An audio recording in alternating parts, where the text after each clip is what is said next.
I always tell my staff, let's make this ride really cool, really fun. We work a lot of hours, so it should be fun.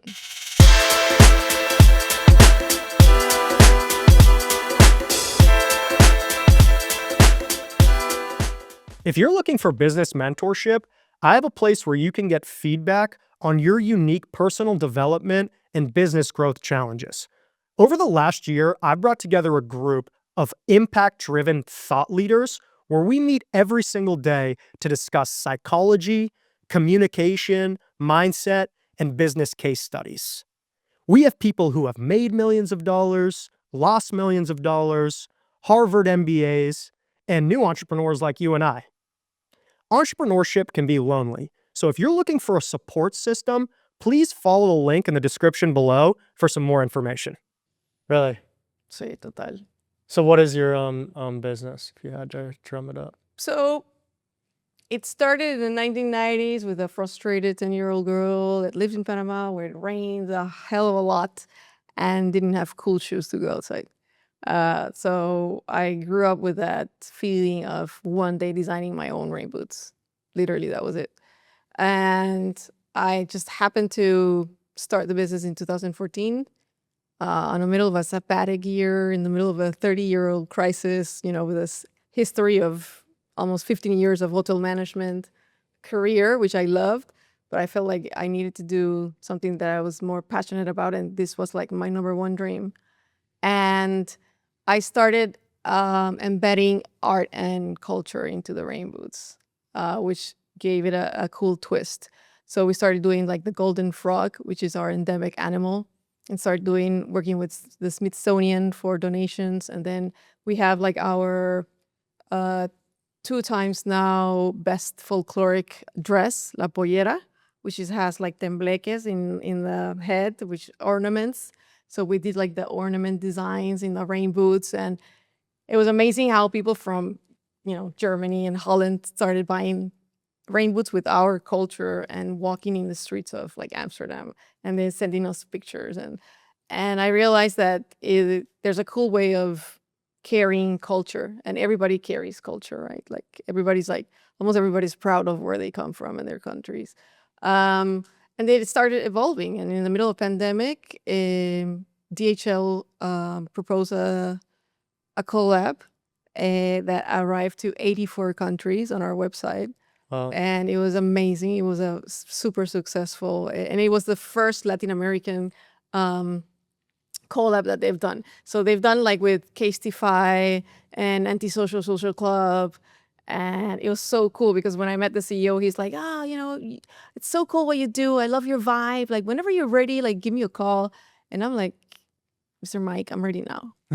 And he's like, what? And I'm like, now. I mean, let's do this. I've shipped to 27 countries. I have a great team and I have a good product. I said, like, tell me what's missing. Like, teach me. And he's like, okay, well, Elizabeth, like the credit card, like this Amex commercial, like have your people call my people, literally like that. And then they dig in and they said, yeah, she's ready. So it just boomed. And then we got the cover of Forbes, and then we got a CNN commercial for like best entrepreneur like study case that got to 200 countries. It was a super cool commercial filmed here in Panama. And then that got Paramount, like, hey, we like this girl, we want to work with her. And then we got Emily in Paris. When you said that you were sitting with the gentleman and you were like, I'm ready to sign now, and I want you to teach me, what were the fundamentals that he taught you to take your brand to the next level? But that was actually more technical. I think that when you're an entrepreneur, and I'm not sure if we're filming already, but yeah. Mm-hmm. When you're an entrepreneur, I didn't see that one coming. So yeah, You're cheating. I told you we go like okay. You don't even know it's going. It was more on a technical level. Yeah. I'll grab you later. Okay. And it was more like, make sure her website is prepared. Make sure her collection. Make sure we have all this for the factories. We didn't manufacture here in Panama. So I mean, we had to get like all the permits and all the right like stamps for the factories in China. Um, and it was more learning on how to really produce a video, how to get the message really out there. Because now you're working with a brand like DHL, right? So it's like a huge brand. So it's not like making a simple reel here and there, a little video. I mean, it had like mass production. It really elevated our, like, to be more professional and kind of like vision wise. Like, this is really happening. Like, this is our first collab with a huge brand. And it was risky for them as well because it was the first Latin American brand. But they wanted something and we wanted something. So it's about win and win. And that's actually every time we go into a collab now, it's a win. It has to be a win-win. Or every time, not necessarily a collab, but whatever we do with another company, it can be your accountant or it can be your whomever. There's got to be a win-win for everybody. So that was more basically what DHL did to us, kind of like elevated us to a more professional level, on our website, on our visuals, on our videos, on our um, posts on Instagram, and how to reach 84 countries, how to really distribute. Normally, we would distribute from Panama, and we had to open a warehouse in China and distribute over there. And it was insane. It's actually we had worked with pre-sales before, but not a huge pre-sale like this one. So we open a pre-sale with a 3 or 4 week window gap, and it's just exploded. So we've never experienced a huge pre-sale like that. So it was very exciting. We loved the DHL. Up to now, I still, text with the CEO, and he moved to another position now. And the whole team kind of like grew as well. But, we still have a text on WhatsApp. And that's the best part, that, it's been almost 5 years. And it was such an amazing relationship. It doesn't matter how many years pass by. We're still in contact. You still feel that it was a good thing to do, and it was a great team. So that's something that for me is very important when I work with these collabs. And I've had many other big companies come to us. And if you don't click, if you're not aligned with the same vision, if the team is not as cool as us, it's a hard work. It's really hard work. And if you're not having fun, and if you don't agree, and if you don't click with the other company or with the other collab or designer, it's gonna be a tough ride. So let's make this ride. I always tell my staff, let's make this ride really cool, really fun. We work a lot of hours, so it should be fun, at least. How do you adapt that brand messaging to align with a giant brand like DHL? So I'm not sure this is gonna answer your question, but in my head, for example, when I spoke about win-win, DHL, at least here in Panama and maybe in other countries, it was more known for like documents and express shipping about legal stuff, and they really wanted to show like, hey, you can be an entrepreneur, and this could be an accessible option for you as well. So, I mean, they wanted somebody that could show that, and we wanted to grow. So, and I'm not sure if that answers your question. And if you can repeat it again, we can nail it. But yeah, just like you obviously have a much different brand messaging than they have. So how do you find that like alignment between the two parties and find that win-win or that common ground that allows you guys to, collaborate? Yeah, well, we did actually. They were open to a more fun kind of like design using their brand colors, which I didn't mind either. And it's all about mixing our way of what we spoke earlier about putting culture or putting art or putting design. It could be very, very boring. Like I can put just like the bridge of the El Canal de Panama, or something, or I can make something really fun out of it. And we had like the airplane on one side of the boot and then the other side, and we had like this really cool packaging. So it was just about having fun fun and bringing out something that could be very non-artistic into something very cool to have. I mean, we designed some really cool ponchos as well, and we had like a nice like half airplane coming this way. And it's just little details that make it really fun and very like collectible item as well. You know, you have people that collect this type of products, but most of the people like really use it. And up to now, I've found people like, hey, what about the boot for DHL? Like, I really want it. And it's just a special, you know, collection that you don't normally do again. So yeah, we can make alignments of brands fun, even though people was like, no way, I don't see it. I mean, DHL and you, like, it's not happening.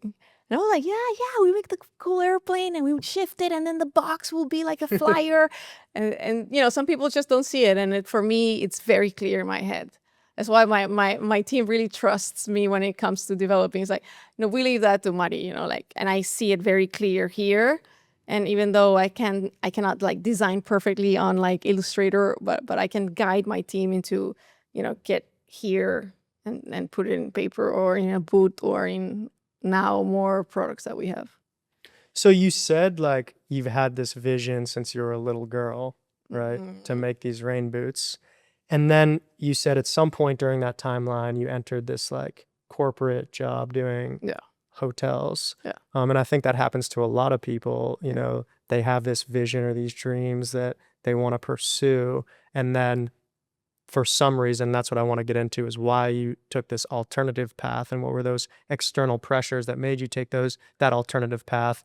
And luckily you were able to get out of that and go back to what is your true passion. But a lot of people never get out of that cycle. So I want to talk a little bit about that experience, like why having this vision in the back of your head, how did you end up like in this corporate path? Yeah, I think we could speak about that for hours. It takes a lot of sacrifice to do that shift. I mean, I sold my car. I had like this really cool apartment, and I had to move back to my parents' apartments at 33. I mean, it takes a lot to do that shift. And To entrepreneurship? yeah, yeah. I mean, your dream has to be so big that you need to be willing to do all these sacrifices. Because at the beginning, you know, most of the businesses, you always hear like, most of the businesses die, you know, the first year. And then at the next 5 years, like only 1%. I mean, and you don't want to be in that, you know, you don't want to fall into that percentage, right? So you take precautions and, you know, like, okay, maybe it's going to start small and, you know, I'm not going to have a salary, and how can I do to you know, survive and feed the business to start growing. So yeah, that side is like, to take that leap of faith and to jump, it's like, it's huge. But what made me shift was I studied hotel management in Switzerland, and I really liked it, and otherwise I wouldn't have been there for 11 years. But like I said, I was almost 33. I wanted to have, you know, a family and kids, and it was time for me to move. And, you know, as Latins, I have like very close to my family. And I was like, yeah, to move now to another country. I didn't want to be a general manager. I knew that. I always liked like executive committee and like directors. And I said, like, I really want to get to that position. So I got it when I was 29. And I've already done that position for 2-3 years. So I felt that chapter of my book was completed. I was ready for something else. And the other cool thing is that I had in mind that Panama was booming. I mean, there were hotels building, and, you know, there were like huge brands coming into Panama. So I was like, nobody's going to take away 11 years of my experience, right? If something goes wrong, I have like a year of sabbatic. I literally did like a sabbatic. I'm like, in my head, I prepare myself for a year of sabbatic. You know, something happens, I can go back. And they even said like, oh, don't worry, she's gonna come back. Like, forget it. She's never gonna, you know, not be a hotel girl, because I love it. I used to love it a lot. And I worked like 12, 16 hours a day, and it was like hard work. But I really gave it my best. So that for me, in my head, like, okay, it was like a check. It was like executive committee, like director, done. So I was ready. I was ready, and I felt like I had a parachute to come back to, which is very important as well. Yeah. Luckily, Didn't need it. I never used it. Haven't pulled the ripcord yet. No. And never will. Never say never. Yeah. I'm very. I mean, I have a good reputation on my work, and brands still call me today, like, "Hey, do you want to come back?" Big hotels are still opening now, and for them to consider me is a huge privilege, and I'm honored. So you never should say never. Maybe it could be a collab with a hotel. Maybe. Maybe. You don't know. What were those early days like building the company, like when you first started it? There's a name here in Panama or in Latin America. It's called Zoila. Zoila is like a name. It's like, I don't know, Patty or like Megan. And Zoila, it's a very fun way to say Zoila. It's like, it's me. But Zoila is with a Z. And Zoila, it's like a conjugation of words. And it means it's me, Okay. more or less. So, soy la que barro, soy la que limpio, soy la que cocino, soy la que... So it's me that, brooms, watches, does the photography. So soy la is like putting all the hats Okay. in one go. And it's a fun joke. Like everybody, when you're speaking, is like, "Hey, how's the soila?" So, it's like me, myself, and Irene, like it's me doing all the hard work. And it was me and my mom. Literally, we were in the warehouse just making mistakes. Like I filled my mom's apartment full of boxes, and I was like, I think I didn't count well, and we couldn't even walk through the apartment. She's like, "Get a warehouse." So I mean, it was full of mistakes. It was full of emotions, a lot of excitement. A lot of people saying like, "You're crazy." Like nobody uses rain boots here in Panama. Like you're just like it's going nowhere. And I started doing these presentation cards, and and I started filling up that room. And this is very cool because, I mean, I could go back to my childhood room and look at it and say like, this is so frustrating. Like I'm 33 and I'm back to my Mickey Mouse bedroom, right? Like this could be like hugely frustrating. Or I can just go back to my Mickey Mouse bedroom and literally fill every wall with dreams, covers of magazines, countries, collabs, artists. And literally that's what I did. I filled it up with, this very pathetic drawings, like me going to 30 countries, like, covers of magazine. And literally I fulfilled every dream in that wall. I still have a couple more to achieve, but, and it's all about perception. Like, you know that you're doing these sacrifices. So, put the best face on those sacrifices. Don't be like, "Oh, like I'm doing these sacrifices." You can't like struggle and kind of like pull this huge bag of regrets. And it is what it is. You need to believe in yourself and to know that all these sacrifices will pay back in the future, near future, not so far. But yeah, I mean, I always decide to see my glass full. Yeah. Yeah. Very optimistic. Very, always. I mean, people won't even imagine all the shit that, sometimes, I don't know if you can say bad words, sometimes you're going Sure. through. And I think that's okay, because sometimes you just, it's people don't need to know everything that you're going through. You can be an example and guide them. And, when they ask, you should, but I'm a very private person. And I like it that way. And I really do think I want to be somebody that's very positive and somebody that inspires. So that doesn't mean that I don't have bad days or I don't have a lot of problems. I do have many huge thousands of problems. But I just, like I said, I decide to look at my glass full. In the early days building the company, what was the most difficult challenge that you encountered and how did you get over it? Yeah, I think I still, I wouldn't say struggle, but we always work very hard, and it's inventory for fashion and for like apparel. it's a tough one because you don't want to run out of stock, but you don't want to have overstock. So it's like I wish I had like this, magic ball in front of me to tell me like, okay, no, of that one you should order 500, and of that one you should. I mean, it's like trying to really figure out what's the best amount to purchase or to manufacture. And as you grow, right, you get new markets. So you keep guessing like, okay, what is this new market? What is the amount for this new market?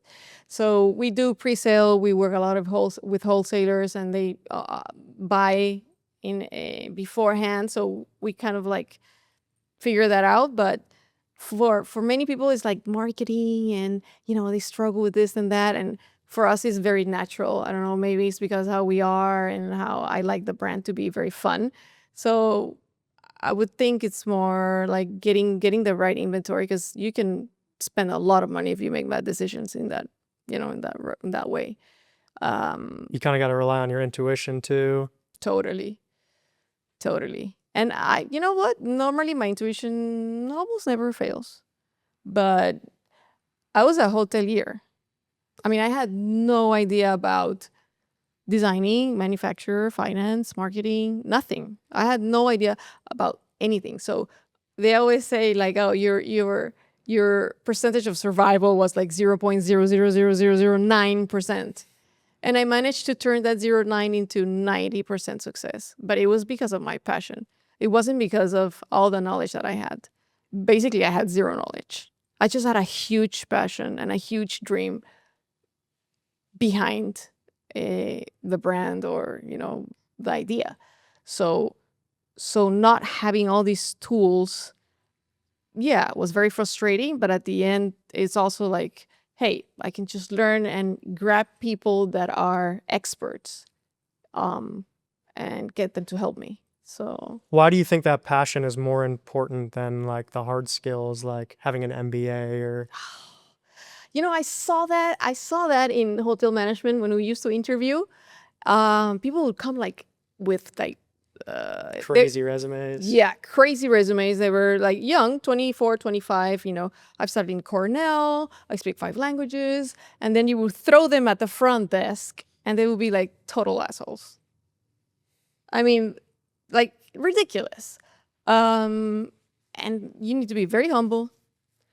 You need to be prepared for all that. I mean, whenever you have a problem in any part of the hotel, everybody complains at the front desk. It doesn't matter if it's like engineer, bathroom, spa. It doesn't matter. Like everybody gets the shit right there, right? So it's not an easy job to take.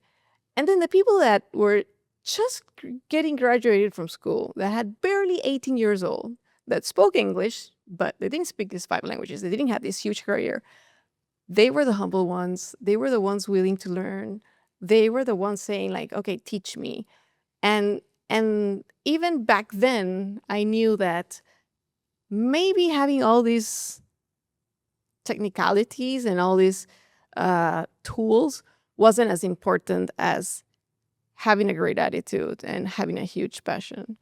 And I know it can, differ from other maybe careers, but let's say like in hotel management and in designing or in my brand, that's what I felt. I mean, I'm the living example that with zero knowledge of, technicalities and all this finance and all these things, I'd survived for 11 years. So the brand has 11 years now. Wow. That also creates a huge pressure because I need to keep learning all the time, and I need to get advisors, and I need to get, people that can guide me and hire people that know, that are better than me. And that's okay. That's okay. They always say like, somebody can copy you. And I say, okay, I'll give you every tool, every idea, and go ahead and do the business. And they won't be able to do it, So I'm not scared of hiring people that are better than me. I actually love it. I'm not scared of hiring people that are younger so they can grow. This is, if you truly respect others, then they should grow, they should be clever. They should have these opportunities. I'm not like jealous, like, oh no, I don't want her to grow, or I don't want her to know like better than me. Why? I don't think like that. How do you attract the best people in the world and get them to follow your lead and perpetuate your vision? You need to listen to my two persons, immediate persons that work with me. One, and I'll tell you a quick story. She was the daughter of my grandmother's. My grandmother had a nurse when she was very ill. That nurse had a daughter, and she told my dad, "Listen, my daughter is just graduating from school. Can you please, I have her CV.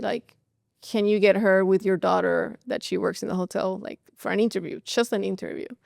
And we received hundreds of CVs and everything, and to take it personally to human resource and say "Hey, listen, this person is recommended. I don't know her, but kind of start the hiring process."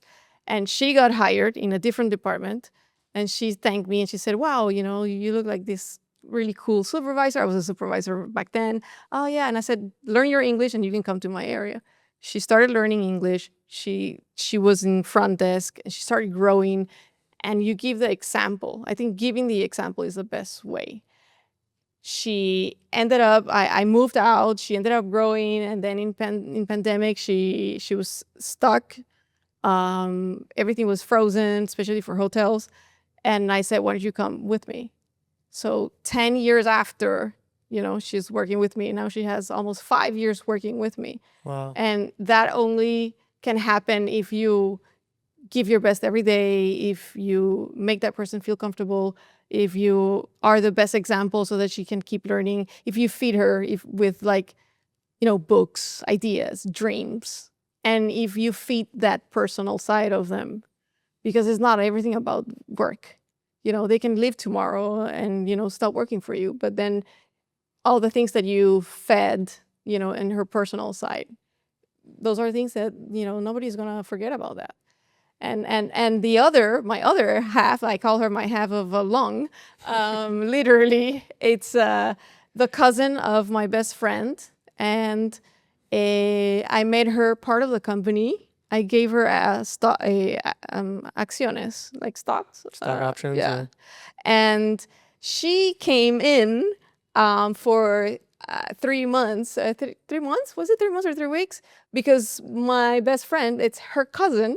Okay, we were going to China to look for new products.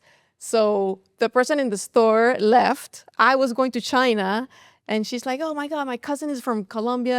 She's coming here. She can help you for a couple of weeks. And we go to China. And when we come back, you can hire somebody, and with more time. But she can fill in that gap." 6 years later, she's still, she's in the company, and I feel so lucky and privileged to have her. She is, and that's another advice. She is completely different to me. She started with zero knowledge of marketing and designing, and she was all about numbers, and that's what I didn't have. That's what I actually needed. That's what the company needed. And for her to come in and be a totally different idea, people hire people. Some entrepreneurs hire people that are very similar to them, because you think I'm going to be working here so many hours. I might as well just have somebody that, is fun and that, looks like me and, goes to places like me and speaks like me. And actually, it's a mistake. You should hire people that are completely different, that are more experts in the areas that you're not, that have a completely different view. And that's what she is. And I think the best way is just caring for them in a very original way and being an example. That's a very short answer to your question. No, it's a great answer. It's great advice. And it's obvious that you're perpetuating this unbelievable culture that people want to work for. I mean, I can already feel like you have really great energy. So Yeah, you want to come and work for us? I'll think about it for sure. No. You got me sold already. Well, it's storm, water, and We'll do a collab. yeah, think about it. No, 100%, I'm down. I have a question though that I'm interested in, which is in a brand or in a business like fashion that's so creative.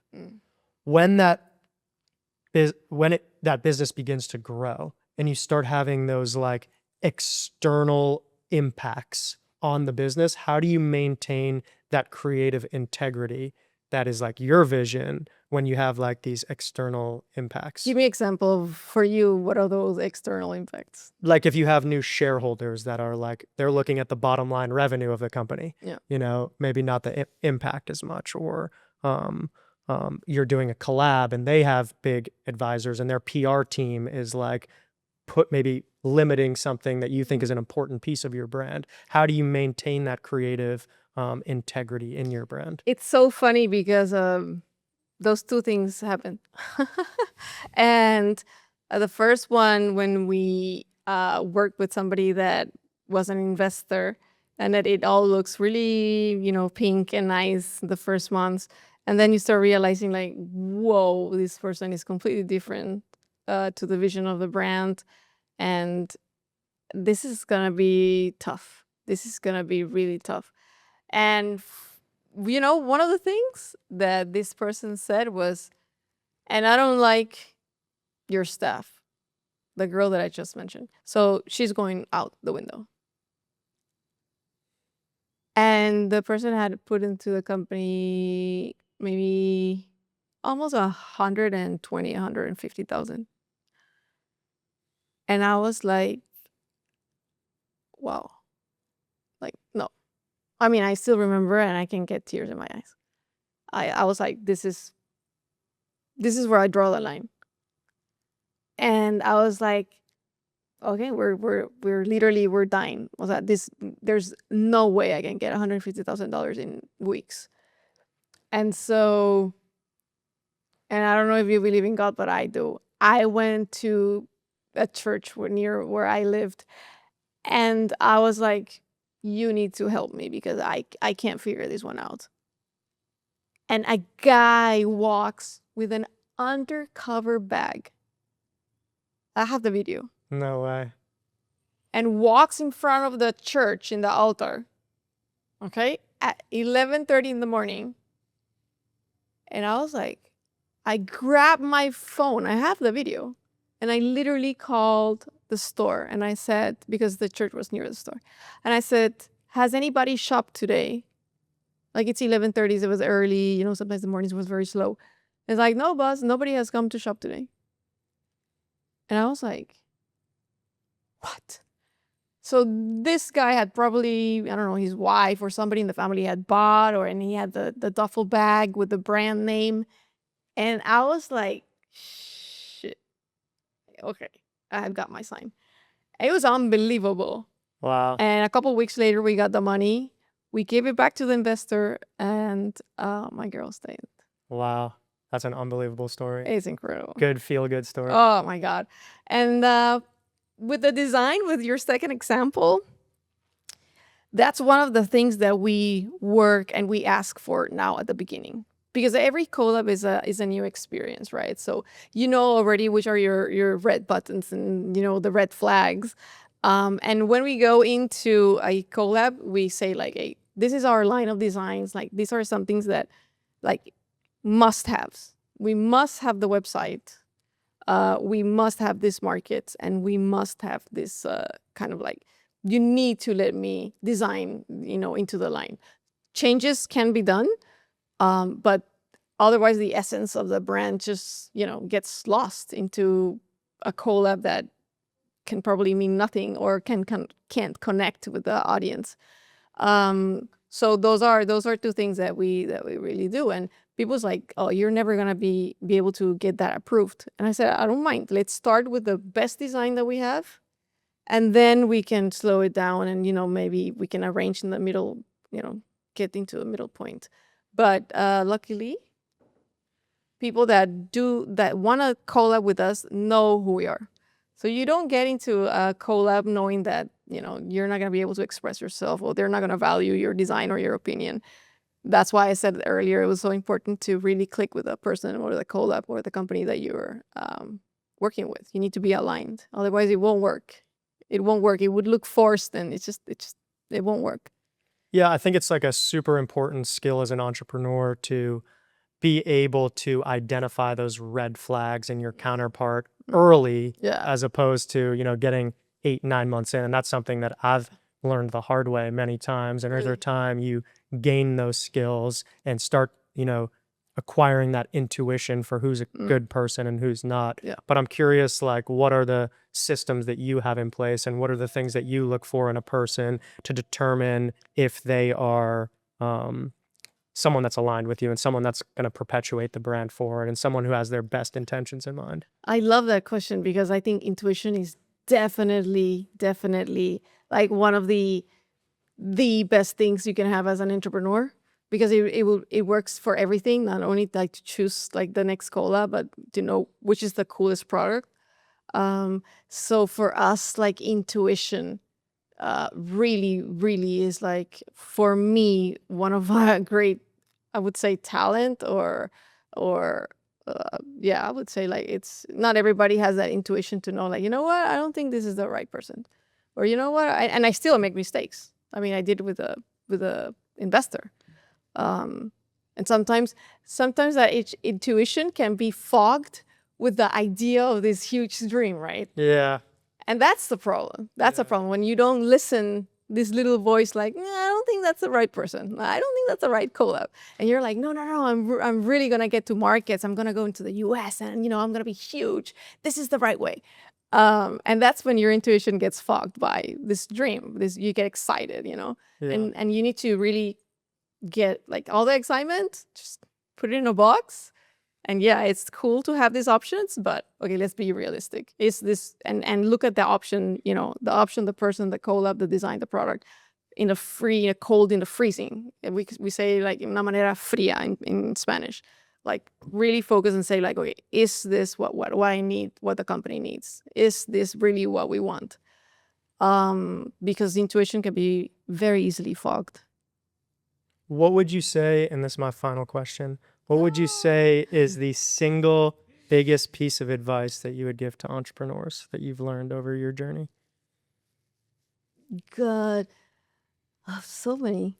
But I think the one that pops right now is, like, this $150 issue, the $150,000 issue. There's a couple of other issues, and one of the teachers we had for INCAE is like the Harvard of Latin America. It's in Costa Rica. He said, so how many of these issues have you had? And I said, these big issues, like the issues that I always have a heart attack and die? I don't know, like 6, I don't know, it's gonna kill me. And he said, you're missing like 13, so, don't worry. And I'm like, what? So understanding that growing is the equivalent of these moments happening to you, and not feeling that, it's the last day of the company. I think that's a great advice, to know that all these difficult moments, they don't necessarily mean that you should throw the towel. It means that you're becoming stronger, that you're getting ready for something bigger, and that, you need to step up. And you grow. The brand grows, but you grow as well. So I think that advice, I would ask them, like, how many really fucked up times they had. And then I say, like, okay, you have like 12 more to go. So that's something that is like, okay, this is number 7. All right, I'll be ready for number 8. Right. Yeah. Yeah, it's some fantastic advice. And, it's apparent to me why you've been successful, because you have this great passion and energy, and that translates, and that has influence and inspires people.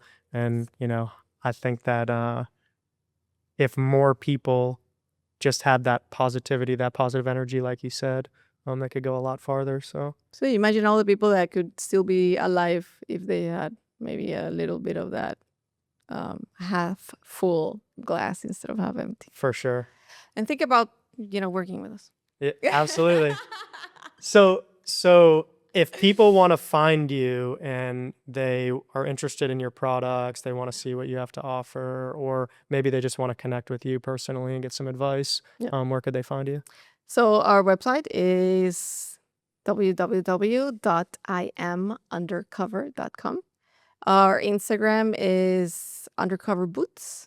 And then you can always email us, info@iamundercover.com, or even to myself, Maria at iamundercover.com.